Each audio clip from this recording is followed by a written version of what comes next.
Oh, Pak Diratman. Terus kewangsan kathah sing nonton iki.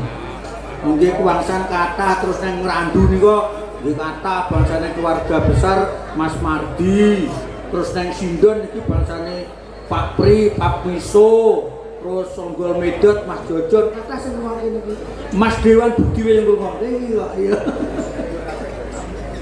Mbon monggo, Mbak. Mbak sinten walani aku? Wah, Mbak Pungki pangapunten nggih. Wong jenenge wis tuwa niku lalen, Mbak. Ning nek dhuwit mboten lalen, wong ayu ngoten mboten lali, Pak. Tenan, Pak niku. Kula kalih wong ayu niku nyedak ngeten mambu ngoten kula pun seneng kok, Pak. Monggo Mbak Pungki.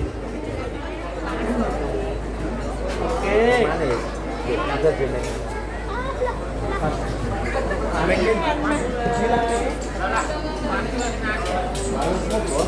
Manis.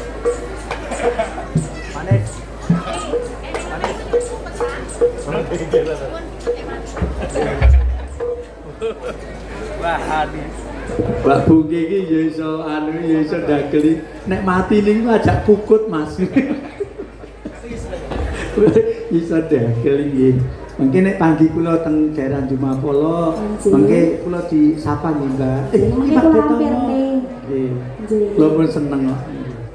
Nggih. Monggo kanca-kanca manis.